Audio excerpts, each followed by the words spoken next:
Good morning, everyone. Pete Pardo here from Sea of Tranquility. Welcome to another edition of Ranking the Albums. Today we're going to look at the studio releases of one of the Godfathers. They weren't the first, may not have been the second, shortly thereafter. One of the bands that forever will be tied to this thing called Doom, or Doom metal.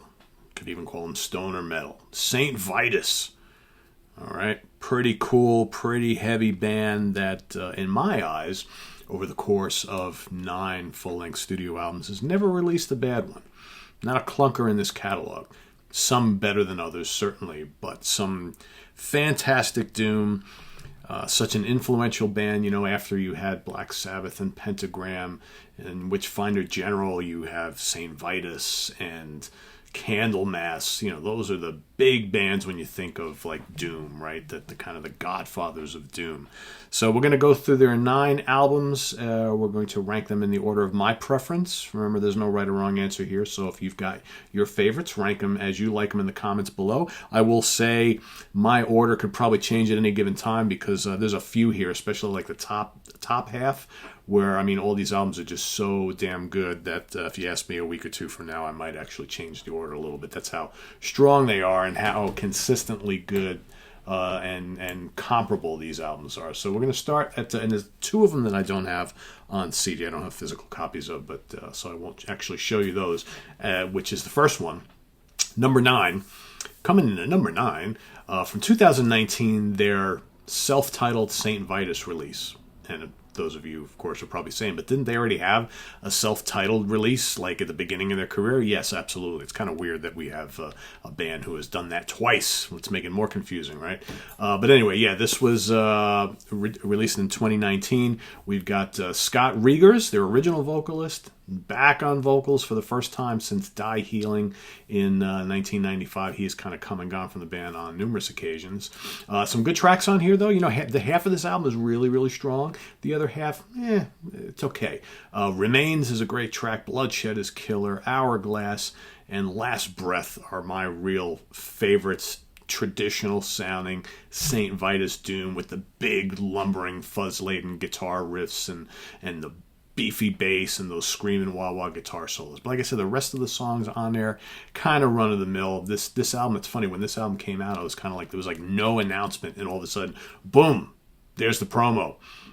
Here we are, brand new Saint Vitus album. It's like, well, normally you get some kind of a build-up to a Saint Vitus release. So this one kind of just came out with no fanfare. And it sounded pretty rushedly put together, or quickly put together. So that is coming in at number 9. Again, not a bad album. It's just, it's a little uneven. And I would say probably for me, it's definitely the weakest in the catalog. Coming in at number 8, from 1992, COD.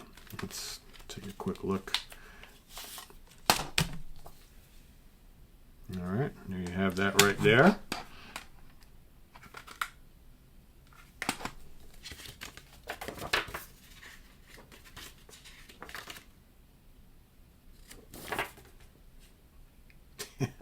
Play this motherfucker as fucking loud as your fucking ears and fucking stereo can handle. It will fucking knock your fucking head into the fucking wall. Fuck yeah. Alrighty then. Really good album. Really good album. A long one. Most of their albums are pretty short. Like short meaning like 30 to 35 minutes, maybe 40 if you're lucky. This is just about an hour. And what's really weird about this, so this is the only album featuring on vocals Christian Linderson, who's in another pretty cool older doom band called Count Raven, and produced by Don Dokken. Like, how did that happen? Right? How did that come to be? Very strange. But it's an enjoyable album. It's, again, a lot of material. There's some filler on it, but the songs that are good are really, really good. You got the song called Bella, which is just absolutely kick-ass. All right? You've got Children of Doom, just completely crushes. COD, Children of Doom, right? Imagination Man, sounds like mid-70s Black Sabbath, very, very cool. The Chameleon, another longer, heavy, doomy track. You got Planet of Judgment's got some just absolutely massive riffs. Like I said, the album is really good. It's probably a tad too long. A couple filler tracks, but for the most part, this is, really good stuff. Really good stuff. So COD comes in at number 8. Coming in at number 7, another one that I don't have the physical copy of, 5, or V. It's spelled with a V, but it's their album number 5 from 1990. I almost would have, I almost ranked this a little lower than COD. It's definitely their most straightforward release. There's some stuff on there that borders on just kind of traditional hard rock, right, or stoner rock, but there's still some really good stuff on it. I Bleed Black is heavy as all hell. You got Patra, which is big and dirgy. You got the stoner classic Ice Monkey. There's the Jack Frost, which is this big, like, kind of really slow, monolithic funeral doom album. It's really good. It's really good. It's a little shorter than the one we just talked about. So the fifth album and COD could flip flop on my list. They're both really good. They're both really good. So, but very different from each other. Next up, we're gonna go number 6. We're gonna go to 2012, Lily F65, which is basically all about a downer pill that apparently the band used to take. Okay, that's what they were called. Lily's F65. I don't know. I know nothing about that stuff. This is the big reunion album. So here we've got Wino, who was their popular vocalist for a lot of the mid period and the later period. Dave Chandler on guitar, Mark Adams on bass, and Henry Vasquez on drums. Okay, the band had been broken apart for a number of years, back together. Short album, but really potent. You got all the traditional Saint Vitus elements here. You got the big, bombastic, crushing Let Them Fall. This band, not very many bands in this kind of subgenre of metal combine feedback, fuzz, and wah-wah in such a great way as Dave Chandler does on these albums. The Bleeding Ground, such a great song. What more do you need to say, man? Feedback, heavy fuzz, and wah-wah. You got Blessed Night, big, raging, faster-paced track. You got the lengthy Funeral Dirge Dependence. It's all really good. Like I said, it's a pretty brief album. There's only, 7 tracks. It's barely over a half hour long, but quite good. I remember when that came out, I was kind of like, oof, good to have these guys back. Very, very good stuff. Coming in at number 5, we're going to go to 1995's Die Healing. All right. Of course, most of these are on Season of Mist. Some of these that I'm showing you, the latter period stuff. This was the reunion of the original lineup, okay, in 1995. So you got Mr. Riegers on vocals. You got Chandler, Adams, and Acosta. That's the original lineup. You got monstrous fuzz riffing all throughout this album. Wah-wah solos all over the place. Chandler's just such a crazy player, man. Dave just knows how to crank out those big fuzz-laden slow riffs and then steps on that wah-wah pedal and just like screams away. Dark Worlds, great kickoff track. Dark World, I should say, no S at the end of that. One Mind, great song. Sloth is killer. Return of the Zombie, great freaking song. Let the End Begin, Trail of Pestilence. Just some doom the way it should be played. But of course, the band breaks up right afterwards. Go figure, right? Get us all excited, release this great album, and then bloop, they're gone. All right, next up, from 1988, their 4th album, second with Wino on vocals, Mournful Cries. Pretty cool album cover there. Okay, Scott Weinrich, Wino on vocals and guitar, Dave Chandler on guitar, Mark Adams on bass, and Armando Acosta. For many people, this is seen as the classic lineup of the band, but it all depends on when you came on board, right? Because, Scott Riegers, for some, is seen as the definitive singer. Some people prefer Wino. Those are the 2 main guys that have been in and out of this band over the years. But I think both really cool. Both, I couldn't decide one over the other. They both have been a part of so many classic Saint Vitus albums. It's hard to say. But Mournful Cries, like I said, this is the second with Wino on vocals. Just the guitar riffs and the pounding drums are just tremendous on this album. You got the Creeps, absolutely crushes. You got the slow and ponderous doom classic Dragon Time with an absolutely killer guitar solo. You got Shooting Gallery, dark, chilling dirge, right? Great wino vocals on that. You got the Sabbath-sounding Bitter Truth, which is also amazing. The menacing doom of the Troll. I mean, the riffs in the Troll are just like moving mountains, people.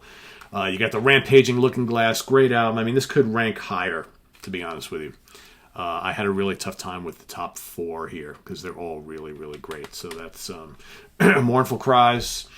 Number 3, I'm going to go with 1985's Hollow Victim.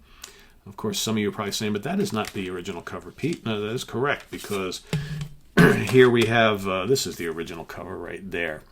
So, but on here we have a couple tracks from the EP The Walking Dead on here. That's why they gave it a different cover, right? So, there's the guys in the band. I mean, tell me that doesn't look Doom, right? Come on. But this is the second album, and second album with Scott Riegers on vocals till he leaves and rejoins later on. But some great stuff on here. War Is Our Destiny is kind of like faster paced Doom. All right, big riffs and drums. You got the Galloping White Stallions. Mystic Lady is the kind of slow pounding Doom track on the album, very similar to what we heard on the first album. Title track is raging and fast, almost like a new wave of British heavy metal track, right? But with big brontosaurus riffs, killer stuff. The Sadist, massive riffing again. And then you have the Doom-laden delights of Prayer for the Masses, another Doom classic, but a little different from their debut. This is definitely the album that has a little faster paced stuff on it. But still, it's quite good, quite good. All right, so my top 2, these could flip-flop. I mean, just great stuff. I'm going to go with number 2 with the debut from 1984, Saint Vitus. I mean, doesn't get much more Doom than that, right? Not a lot of tracks on here, 5 to be exact. Really raw. You got the title track, which opens things up, is kind of like a blending of like classic Sabbath with the MC5. It's kind of doomy, kind of punky at the same time. Really heavy. Definitely sets things off on a tone that actually doesn't continue through the rest of the album. Huge guitar and bass riffing from Mark and Dave on this. And the scream and wah-wah guitar solos, which is, a trademark of Mr. Chandler there. What else we got? White Magic, Black Magic. Okay, pure headbanging fun, screaming guitar solo. Zombie Hunger, absolutely pure monolithic Doom. The riffs are just huge. You got the lengthy dirge of the Psychopath, nearly 10 minutes in length, killer. And then the Doom Death March, that's what I like to call it, of Burial at Sea, which is really, really slow and evil sounding. And like I said, it's not quite Funeral Doom, what we know Funeral Doom today is, but it's pretty close to it, and considering this was 1984. The birth of Funeral Doom, perhaps. This is a Doom classic, folks. If you don't have it, you need it.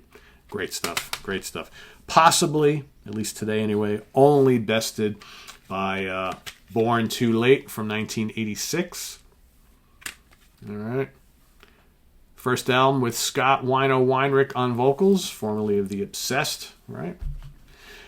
Although, I don't know, formerly, because he's been in and out of that band quite a bit. This is just slow, ponderous, pulverizing, crushing Doom, start to finish. Wino's vocals are a little bit different than Mr. Riegers. He's, especially on this album, he's got more of like a monotone Ozzy Osbourne thing going on. He would change up his vocal style a bit on future albums, but here he's got kind of like this weird monotone thing on the whole album. But it really fits the music perfectly, and it really works. Title track, perfect Doom Death March. You got Clear Window Pane, really heavy, lots of wah-wah going on there. You got The Lost Feeling, which is big and slow, depressing and spooky. The War Starter, heavy, evil. All right, huge riffs, just blazing solos. You got the booming Thirsty and Miserable. You got Look Behind You, which is a must for classic Sabbath fans. Great track. And then you got the classic Doom of The End of the End. Just a really cool, mandatory Doom classic, right? Just mandatory stuff. And yeah, needs to be in your collection. If you're a Doom fan and you don't have any of these, well, what are you waiting for, right? So, Born Too Late coming in at number 1. Saint Vitus coming in at number 2. Hollow's Victim coming in at number 3. Mournful Cries, number 4. Die Healing, number 5. Lily F65, number 6. Number 7, we are going with the 5th album, or V. Number 8, COD. And number 9, Saint Vitus, the self-titled from 2019. Not to be confused with the self-titled from 1984, right? So, yeah, there you have it. A pretty heavy band, a band that, other than maybe like a handful of songs on one of their mid-period albums, pretty much stayed the course. And I wouldn't even say that was deviating from the course. I'm talking about the more straightforward 5th album. But, yeah, just really, really strong stuff. Heavy, fuzzy, doomy. That's Saint Vitus for you, right? That's Saint Vitus for you. A really cool band, a really important band in the history of doom metal, stoner metal, whatever you want to call it. Visit us on the web at www.seaoftranquility.org. We're on Facebook, we're on Twitter, of course, we're on YouTube all the damn time. Coming up tonight, we've got The Monsters Den, your Thursday night slot. Today, we are going to be ranking our favorite 5 George Romero horror classics. Yes, the George Romero guy who created Night of the Living Dead, Dawn of the Dead, the whole Dead series, as well as all sorts of other cool stuff. How will we rank them? You'll just have to wait and see. Join Rich Catino, Chris Allo, Dan Brown, and myself tonight for that. And a lot more musical stuff happening. We got some other new product shows. Please make sure you watch the new CD reviews, guys. I'm amazed at how many people ask, for me to talk about some of the new stuff that's coming out, and then when I post videos on them, barely anybody watches them. So come on, please go check out some new music. Don't be stuck on the same bands, right? Go and investigate some new stuff. At least watch me talk about them and see if it's something that interests you, right? So please give some of these new releases some love. I know the bands and artists greatly appreciate it. So yeah, but all sorts of new. So hopefully going to get to the new Cactus album review today. So that's coming up as well. We've got District 97, a great younger prog band, got their new one. We got some new releases from a great guitarist, musician, multi-instrumentalist, composer Fernando Perdomo. He's got some new stuff as well. We've got a new death metal release from Blasphemic Creation. All sorts of stuff here. Some other cool new prog things and metal things, and yeah, all sorts of stuff. And then we got a lot of ranking the album shows coming up. We've got Weather Report coming up fairly soon. We've got Tribal Tech coming up fairly soon. Some cool jazz fusion bands right there. Fleetwood Mac is coming up soon. Lots more metal stuff. We've got Tigers of Pantang and Praying Mantis and all sorts of cool bands. Hopefully coming in this month or shortly thereafter on the Ranking the Album show. So stay tuned for all that stuff and a lot more, right? So visit us on the web at www.seaoftranquility.org. We're on Facebook, we're on Twitter, of course, we're on YouTube all the damn time. I think I said that twice now today, 2 days in a row. I have terrible memory. I got the olds, like Chris Allo always says. See you guys real soon. Take care. Make sure you subscribe. Hit that Ko-Fi link if you want to make a donation, and we'll see you later on. Take care. Bye-bye.